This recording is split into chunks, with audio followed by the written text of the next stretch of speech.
d'accueil. On en prend le second et dernier. Cette fois-ci, il s'agit d'une grande manifestation des Africains pour soutenir la Guinée équatoriale et son dirigeant à travers des slogans non à la déstabilisation, non au coup d'État. On se rappelle encore du coup d'État manqué de décembre 2017 qui a eu, où il a fallu en tout cas l'intervention des pays limitrophes de la Guinée équatoriale pour déjouer cela.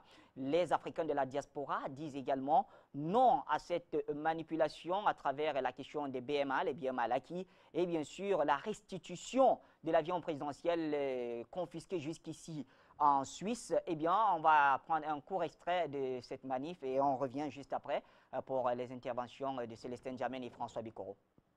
J'aimerais faire savoir à tous mes frères africains ici présents que cette action n'a été financée par personne d'autre à part les membres du mouvement. Nous sommes ici à Kokochawa, au Luxembourg, ce 14 juillet 2018, pour dire non, non au coup d'État et non à la déstabilisation de la paix en République de la Guinée équatoriale. Soucieux de bien-être de notre mère Afrique. Une Afrique battante et nouvelle que nous voulons libre de toujours de néocolonialisme et des chaînes de primates occidentales. Aujourd'hui, en effet, le président Teodoro Obiang est celui qui, depuis des années, s'acharne à faire de son pays l'aide de l'Ardo, sinon l'oasis d'Afrique. Il est celui qui se soutient du bien-être de la jeunesse du pays, en particulier, et de l'Afrique en général. Un chef d'État qui ne recule devant rien pour créer des emplois autant dans son pays qu'ailleurs.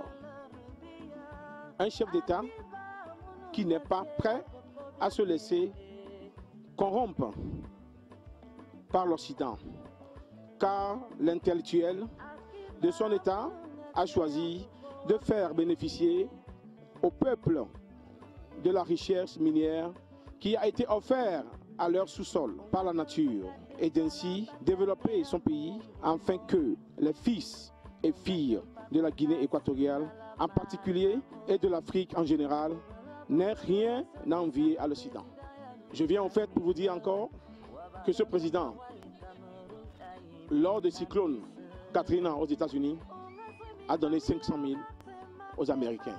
Peut-on désirer changer un tel chef d'État au point d'intenter un coup d'État contre sa personne? Non. Change-t-on une équipe qui gagne? Non. Ne laissons pas l'Occident nous bluffer. Peu importe le nombre d'années qu'il fait au pouvoir, du moment qu'il gère bien son pays, toute l'Afrique se doit de s'unir à sa morale pour vaincre l'Occident.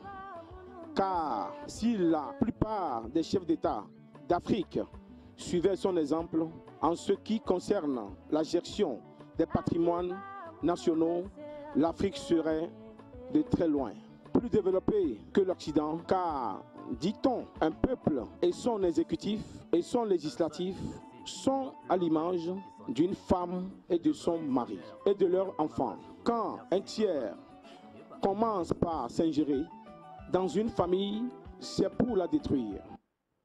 Voilà, merci donc à ce mouvement qui a lancé des manifs comme celle-là. Ils en sont, je crois, à leur troisième manifestation pour dire non à la déstabilisation des pays d'Afrique. Et cette fois-ci, il s'agissait donc de la Guinée équatoriale.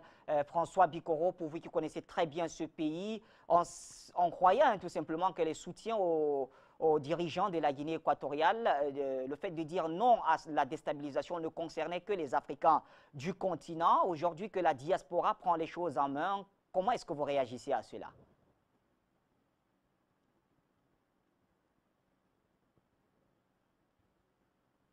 À votre honneur, il vous souvient qu'il y a de cela 6 ans, lorsque nous avons engagé le magistère de la parole pour permettre aux Africains de connaître bien l'Afrique, de connaître les Africains, de permettre aux Africains de se connaître eux-mêmes, mais surtout à nos partenaires, à nos amis proclamés ou autoproclamés, de connaître ce dont nous avons besoin et comment est-ce qu'on peut se mettre en place dans ce marché du donner et du recevoir.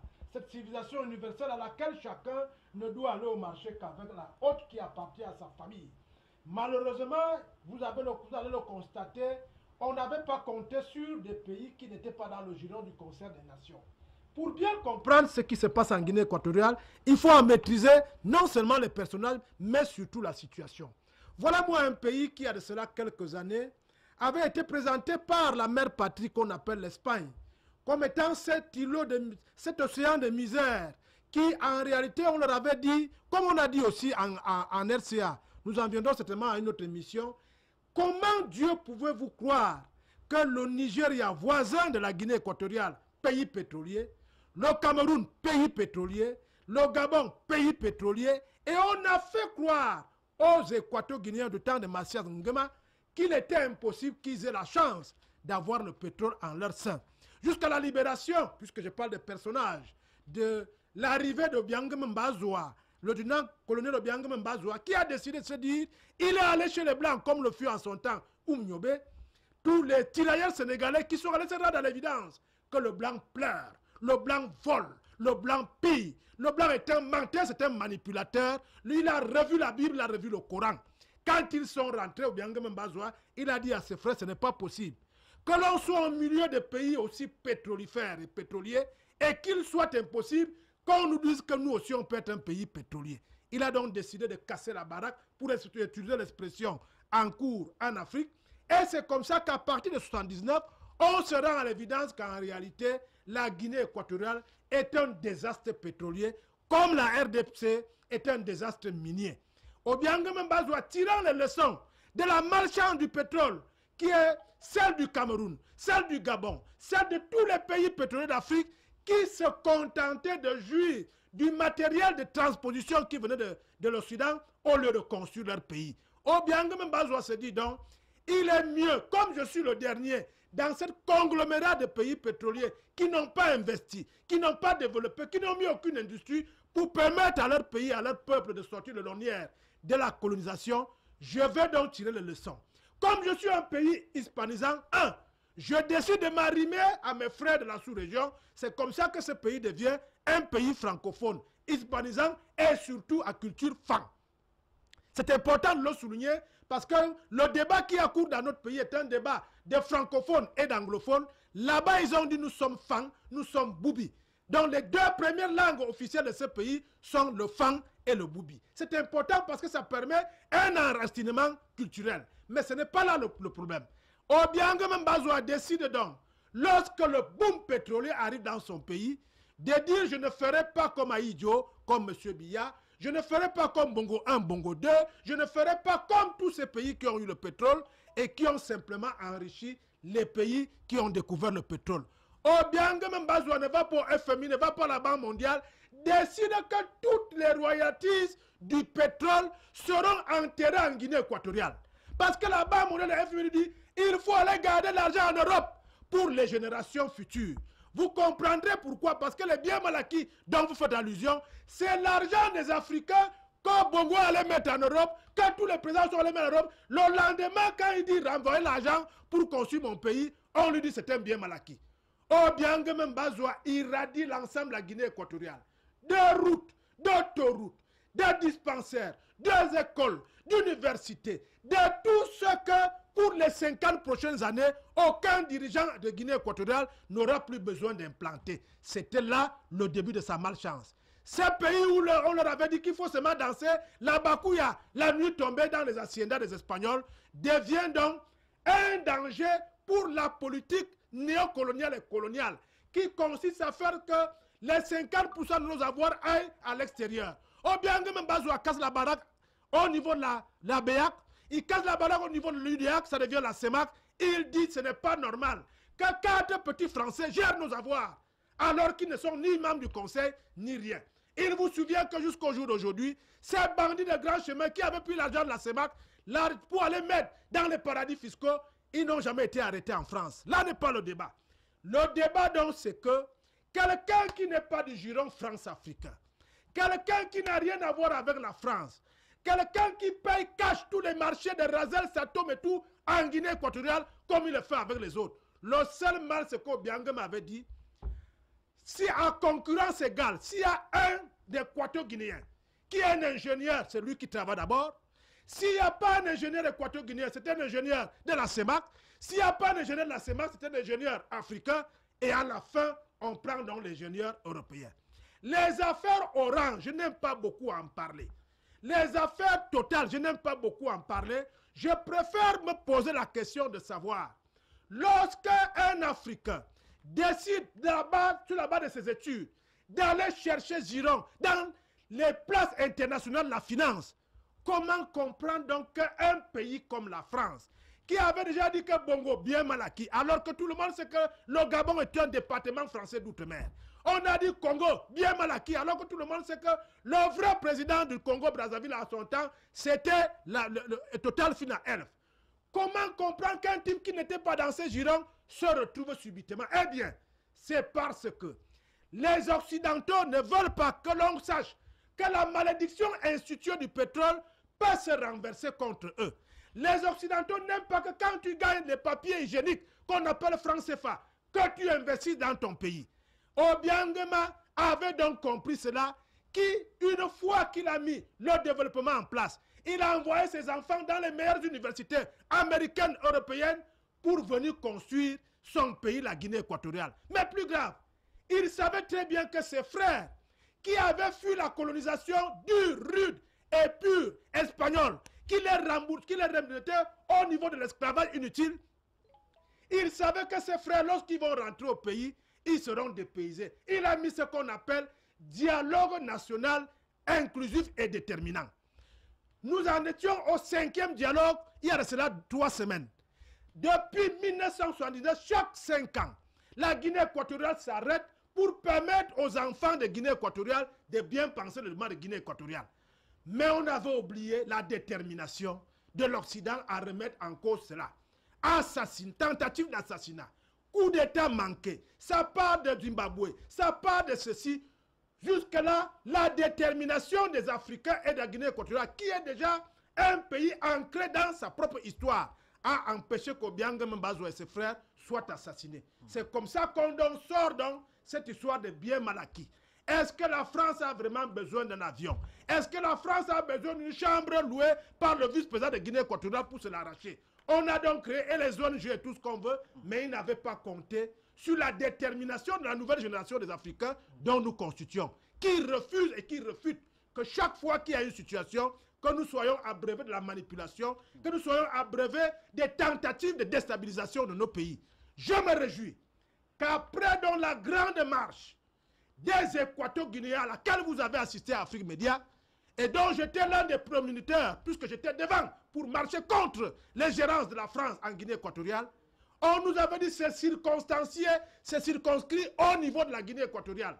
Maintenant, nous avons l'évidence que la diaspora africaine, abreuvée à l'école du panafricanisme résurgent, qui ne peut pas s'expliquer à l'aune du panafricanisme occidental. Je me réjouis donc que nos frères de la diaspora, qui croyaient qu'il fallait insulter les chefs d'État africains, qui croyaient qu'il fallait insulter l'Afrique pour bénéficier du droit d'asile, ils viennent donc de prendre le risque de refuser d'insulter leur leadership, de refuser de suivre les France 24 et autres pour dire non, trop c'est trop. L'Afrique est le berceau de l'humanité, donc le berceau de la démocratie. C'est en Afrique qu'il y a le multipartisme conjugal. On ne peut pas faire le multipartisme et la démocratie dans un pays où on conjugue une seule femme et un seul homme. On ne peut donc pas comprendre que les Africains de la diaspora aient décidé de tourner le dos à leur pays.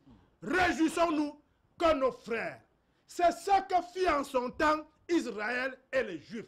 L'appel de Ben Gourion, que l'on appelle aujourd'hui la diaspora, est venu du fait que nous expliquons terre à terre que nous ne sommes pas contre les Occidentaux. Nous ne sommes pas contre les néo-occidentaux qui sont dans les administrations africaines. Nous voulons seulement qu'on nous comprenne mieux, que l'on comprenne notre désir d'être aussi des nations constituées. Et je me réjouis, pour terminer par là, que nos frères de la diaspora, plus prompts à être des relais de toutes les insultes d'excavation dont nous sommes victimes de la part de l'Occident, et donc décidé de rentrer dans la rue pour dire non. Et je crois que dans ce sens, nos frères d'Afrique qui avaient peur, qui croyaient qu'en disant non, ils vont perdre un certain nombre de strapontins, ils viennent de se rendre à l'évidence qu'il est plus difficile d'avoir un statut de réfugié en Europe si on n'insulte pas son pays. Voilà donc des gens qui viennent de prendre un engagement solennel en disant nous sommes vivants, on peut dire non parce que nous avons de la valeur et de la compétence. Très bien. Merci à vous, François Bikoro. Alors, c'est vrai que ça a été un peu long. C'est très difficile de retirer la parole à M. François Bikoro, Célestin Djamel. J'espère qu'il y aura d'autres choses à dire parce que là, alors, sur cet engagement en tout cas de la diaspora, on sait que malheureusement, une certaine partie de notre diaspora est très souvent utilisée, c'est vrai que je n'aime pas trop ce mot, ou instrumentalisée, pour surtout présenter le mauvais côté de l'Afrique. Mais de plus en plus, la diaspora africaine œuvre pour le continent. Bien, Bachir, vous savez très bien que moi, je suis quelqu'un qui est très intéressé par la question. Oui. Parce que, voyez-vous, j'ai dirigé pendant 4 ans le Conseil des Camerounais de la diaspora en France. Donc, je sais de quoi je parle. Je crois qu'il faut arrêter de considérer la diaspora africaine en général comme les citoyens de seconde zone. Ce sont des citoyens à part entière. Donc, je crois aujourd'hui que les Africains du Luxembourg, parce qu'il n'y a pas que les Équato-Guinéens, je précise. C'est un ensemble de pays africains, de citoyens, de ressortissants africains, qui se sont rassemblés pour soutenir... D'ailleurs, au téléphone, on aura tout à l'heure le président de cette organisation, qui est un Togolais. Un Togolais, donc, qui se sont rassemblés pour soutenir les actes posés par le président équato-guinéen, M. Obiangema Bazogo. Moi, je n'ai pas souvent beaucoup d'estime pour la plupart des chefs d'État africains, mais il y a 3 qui m'ont marqué l'esprit. Il y a Meles Zenawi, de l'Éthiopie, paix à son âme, qui est décédé en 2012. Il y a Paul Kagame, du Rwanda. Et il y a enfin M. Obiangema Bazogo. Parce que j'estime que nous, hommes politiques, quelle est la finalité de la politique? Eh bien, c'est de permettre à ce qu'un jour, aujourd'hui et demain, pour les générations futures, que les citoyens puissent voir leurs conditions de vie améliorées. Et je pense que dans cette optique-là, M. le Président Obiangema Bazogo a œuvré pour que les fruits des matières, des ressources naturelles, des richesses naturelles équato-guinéennes soient équitablement et généreusement distribuées à ses citoyens. Quand on regarde la Guinée équatoriale avec les pays comparables comme le Cameroun, le Gabon, la Centrafrique ou le Congo, Kinshasa et autres, on se rend bien compte que c'est un président qui a posé un acte qui rentrera dans l'histoire. C'est un pays qui présente un visage absolument époustouflant. Il y a simplement 35-38 ans, quand il chassait son oncle Mathias Nguema, la Guinée équatoriale ressemblait à un pays de hutte, où les gens étaient vraiment dans une misère incroyable. Regardez la période de Mathias Nguema, aujourd'hui, qui était un vrai sanguinaire, tout le monde l'a reconnu, et la période de M. Obiangema, c'est le jour et la nuit. Donc je pense qu'aujourd'hui, quand vous regardez les indices du développement humain, et même de pouvoir d'achat au niveau de la Guinée équatoriale, on peut se rendre compte aisément aujourd'hui que le citoyen équato-guinéen à des citoyens un peu au-dessus de l'eau. Et maintenant, au niveau des infrastructures, des équipements sportifs, des équipements, comment dirais-je, infrastructurels, les équipements hospitaliers, je pense qu'il est absolument de mauvaise foi de contester aujourd'hui, n'est-ce pas, l'évolution économique significative de la Guinée équatoriale. C'est un pays qui a connu la récession entre 2007 et 2013, c'est vrai, mais malgré cela, malgré l'effritement des prix mondiaux de cacao et de coton, et du café, effectivement, ils ont pu résister, ils ont pu se contenir dans cette résilience. Et même aujourd'hui, le pétrole avait, dans les 2 dernières années, gravement baissé en termes de prix du baril mondial. Malgré cela, je pense que cette volonté d'un homme d'État, Obiangema, a bien voulu nous démontrer que malgré cela, le peu qu'on a, on fait la politique pour les autres. C'est pour ça qu'il a investi dans quasiment toutes les grandes villes de Guinée équatoriale. Regardez quand vous arrivez à Bata ou à Malabo, mais je veux dire que c'est une ville africaine, c'est des villes africaines. Mais quand on regarde les villes comparables en Afrique, ben on se dit franchement qu'on est peut-être dans des pays évolués d'Occident, etc. Donc je crois que, évidemment, il faut tirer un coup de chapeau à M. Obiangema Bazogo et encourager les Africains qui l'ont compris.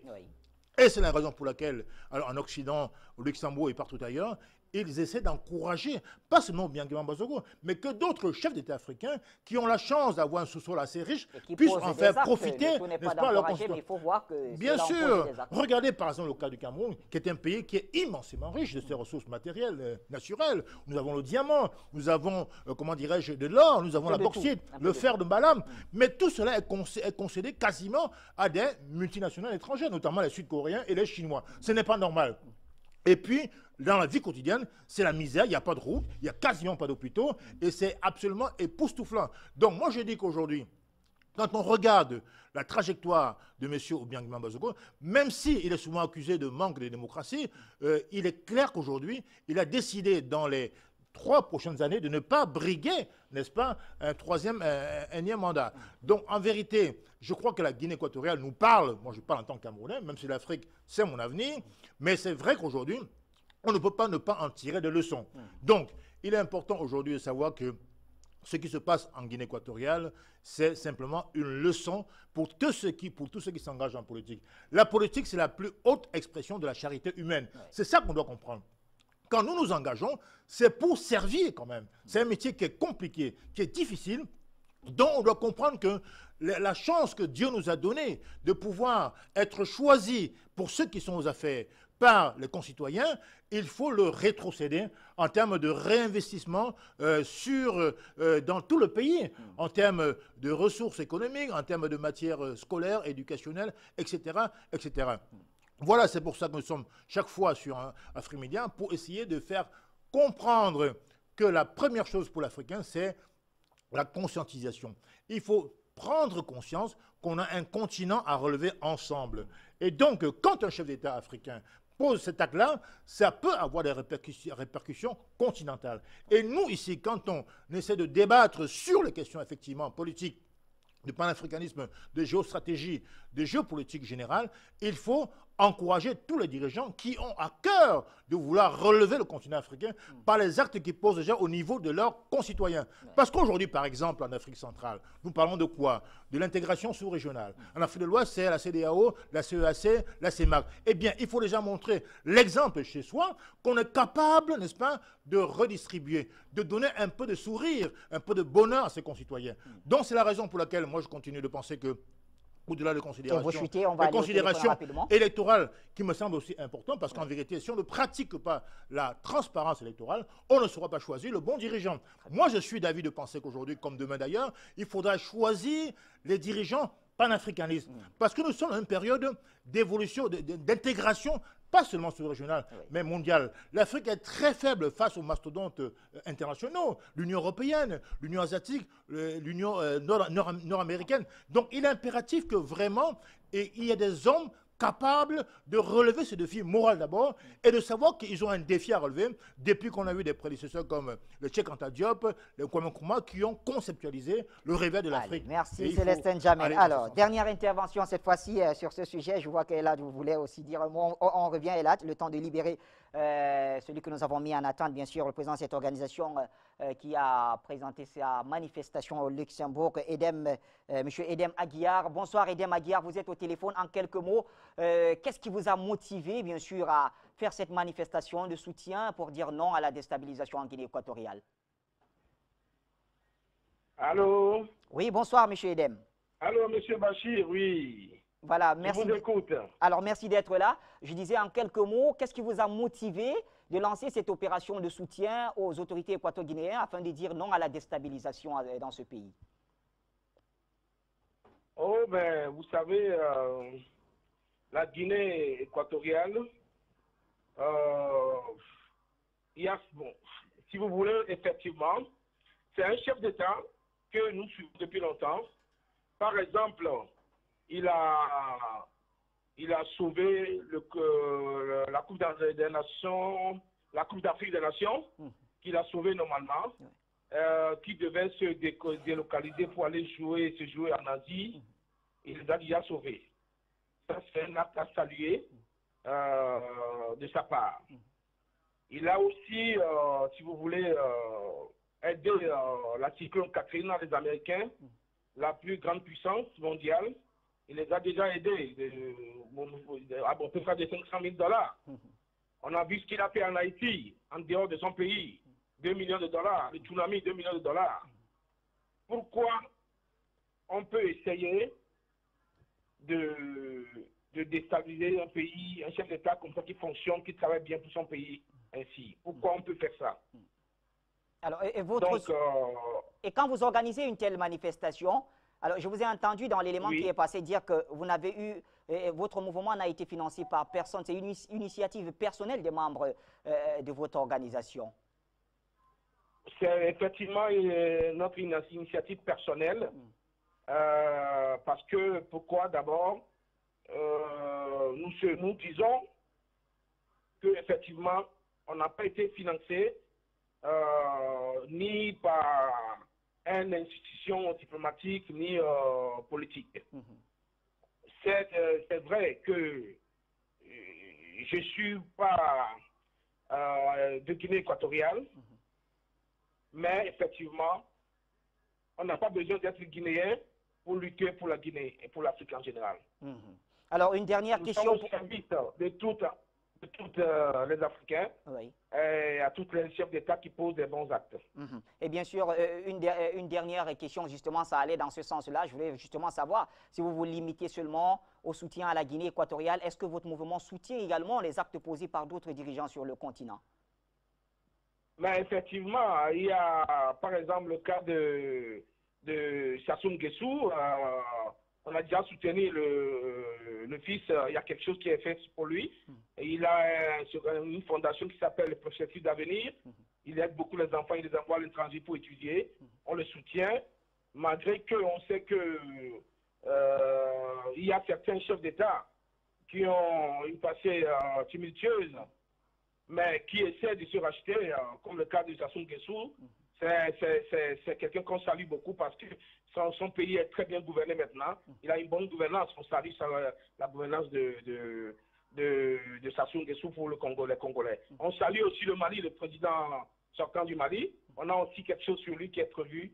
Et actuellement, nous organisons quelque chose pour Idriss Déby, le président du Tchad, qui vraiment a pris son temps pour lutter dans le terrorisme.